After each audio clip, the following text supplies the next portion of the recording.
No. So now, Ji. So you have to conclude. Please conclude. मुलाकात कर रहे थे तब उनको रीजनल टेंशन्स और संभावित डिसरप्शन के संकेत जरूर मिले होंगे। मतलब ये है कि सरकार को ये बात अच्छी तरह मालूम थी और स्ट्रेट ऑफ हॉर्मज के रास्ते पर संकट आने वाला है, इसीलिए एलपीजी इंपोर्ट्स एडवांस प्लानिंग और अल्टरनेटिव अरेंजमेंट्स समय से पहले किए गए होते तो आज इतनी बुरी हालत नहीं होती। आज हालत ये है कि इंडस्ट्रियल कंज्यूमर्स को अब पिछले 6 महीने से। Thank you, Honorable Chairman sir, for giving me an opportunity How much time you can take? in an urgent public importance. Please take your seat. Please take your seat. Please, Nivarji, please take your seat. Special time with you, sir.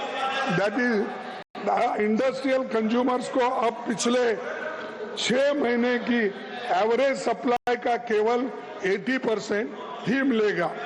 Fertiliser plants को 70% तक सीमित किया गया है और refineries और petrochemical units भी reduction का सामना कर रहे हैं।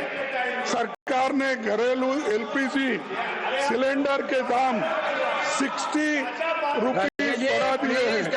कमर्शियल सिलेंडर की कीमतें 115 की गई है।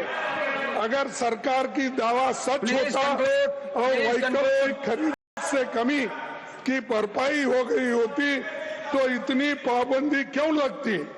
आपने एलपीजी को दामों में बढ़ोतरी किस आधार पर किया और ये भी लोगों को मालूम नहीं है।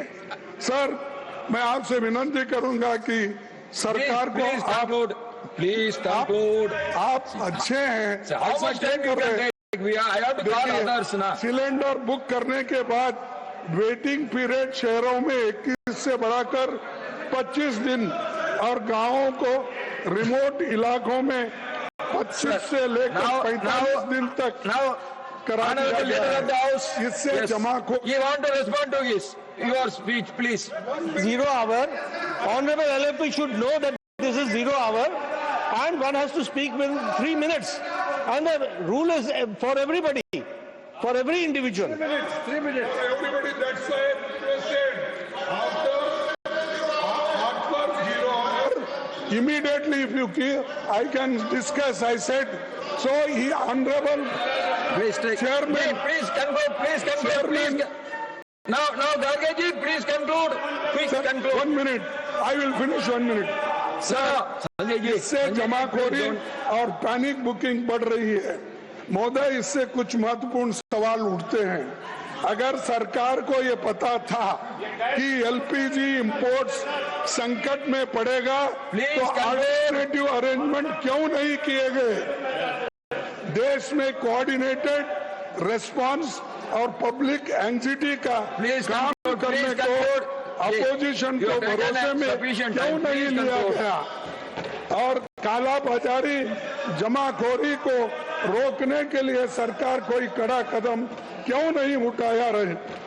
सभापति जी, ये संकट हमारे प्रबंधन की दयनीय हालत ही नहीं बल्कि फॉरेन पॉलिसी और एनर्जी पॉलिसी की कमजोरी भी ये बताता है। सरकार की ये जिम्मेदारी है गरीब और मिडिल क्लास और गरीब तबके के लोग और छोटे मोटे व्यापारी को एलपीजी की स्थिर, सुलभ और किफायती उपलब्धता कराया जाना चाहिए। अब जब सरकार अपनी कमजोरी को छिपाने के लिए बाकी लोगों से प्लीज कंक्लूड। लोकसभा में उन्होंने अरुण जी प्लीज और ईरान में जो लड़ाई चल रही है उसका भी डिस्कशन यहाँ होना चाहिए। और यही मूल कारण है हम